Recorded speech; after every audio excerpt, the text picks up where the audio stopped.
Bem-vindo à paz do Senhor. Programa de Iniciativa Global de Oração da IDP. Dia 15. Uma igreja empoderada pelo Espírito. Um modelo segundo Atos 2, por Alton Garrison. Se você perguntar a várias pessoas de diferentes denominações sobre o propósito do Espírito Santo na igreja, receberá uma grande variedade de respostas. Acredito que o argumento doutrinário mais forte para o propósito do empoderamento do Espírito é levar a cabo a missão transformadora de Deus entre os que não têm igreja e os crentes estagnados e sem inspiração. Com os desafios que a igreja enfrenta hoje, não podemos confiar em nossa própria engenhosidade, intelecto e esforço humano. Deus não nos abandonou a esse recurso infrutífero, mas quando nos apossamos do Espírito como poder, Ele nos equipa totalmente e nos encoraja a apresentar esperança a um mundo perdido. O Espírito Santo nos ajuda a sermos mais do que somos. Ele nos empodera. E o mesmo Espírito que repousou sobre um assassino, transformando-o em um libertador, sobre um menino pastor, transformando-o em um rei, e sobre um mulherengo de cabelos compridos, transformando-o em um juiz, não repousa momentaneamente sobre nós. O Espírito Santo permaneceu com pescadores e os transformou em discípulos. Ele converteu um assassino religioso, habitou nele e o capacitou a escrever grande parte do Novo Testamento. E o mais notável é que o Espírito viveu em e por meio de um carpinteiro que foi o Salvador do mundo. Ele empodera todo crente que aceita sua graça salvadora e humildemente se coloca à disposição para ser usado por Deus. O Espírito Santo também o ajudará a dizer mais do que você sabe. Encorajado pelo Espírito Santo, Pedro talvez seja o melhor exemplo disso. Logo após o Espírito ter sido derramado sobre os discípulos, no cenáculo, ele se levantou dentre os 11 discípulos, ergueu a voz e se dirigiu à multidão em um discurso inspirado pelo Espírito. Os resultados foram nada menos que milagrosos. Eles batizaram e acrescentaram 3.000 pessoas à igreja naquele dia. O Espírito Santo ajudou Pedro muito além de sua capacidade, e os ouvintes deixaram de se perguntar o que significava o fato de os crentes estarem falando em outras línguas e passaram a perguntar o que devemos fazer e a receber Cristo. Essa mesma inspiração e empoderamento é o que nos permite compartilhar o Evangelho de forma eficaz. O Espírito Santo também nos ajuda a fazer mais do que podemos. Antes de nos incumbir de compartilhar o Evangelho, Jesus nos prometeu poder. Ele disse: "Mas recebereis poder ao descer sobre vós o Espírito Santo, e sereis minhas testemunhas tanto em Jerusalém como em toda a Judeia e Samaria, e até aos confins da terra." Atos 1:8. O poder do Espírito é o cumprimento da promessa de Jesus, de que aqueles que acreditassem nele fariam as mesmas obras que ele fez, e até maiores.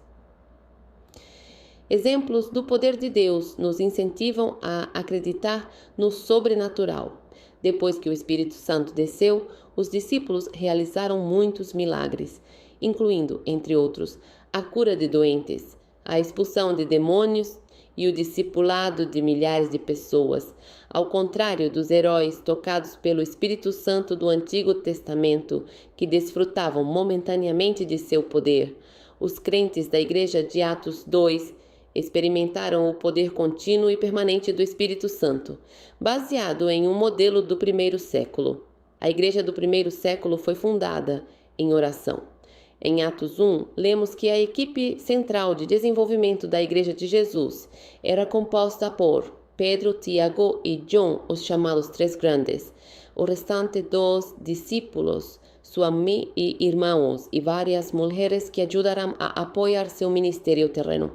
Todos eles se unirão em oração. Os resultados dessa oração e do modelo de formação foram nada menos que milagrosos. Imagine que essas coisas fossem verdadeiras em cada uma de nossas igrejas.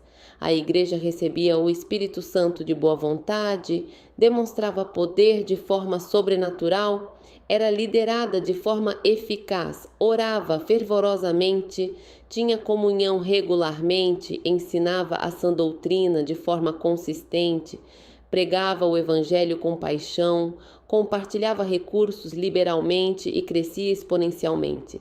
Esse último resultado foi uma consequência de todos os fatores que o precederam. Lemos que eles tiveram um sentimento de admiração ao verem o Espírito agir sobre os discípulos, capacitando-os a realizar sinais e maravilhas. E se você não acha que compartilhar suas propriedades, bens e finanças com os necessitados era um milagre, experimente. Seus dias consistiam em adorar juntos, compartilhar refeições com grande alegria e generosidade, louvar a Deus e desfrutar da boa vontade de sua comunidade. À medida que viviam essa vida orgânica, empoderada pelo Espírito, Deus aumentou o número de pessoas. O que é e o que não é empoderamento?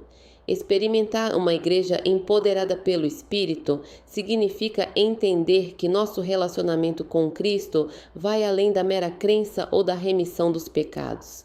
Esses são os meios pelos quais Cristo torna possível um relacionamento, mas uma vida de segui-lo e conhecê-lo intimamente ainda está por vir. Não se trata de fazer mais para Deus, ter um desempenho superior ou até mesmo experimentar sinais e maravilhas. Trata-se de conhecê-lo. Dia 15. Foco da oração de hoje.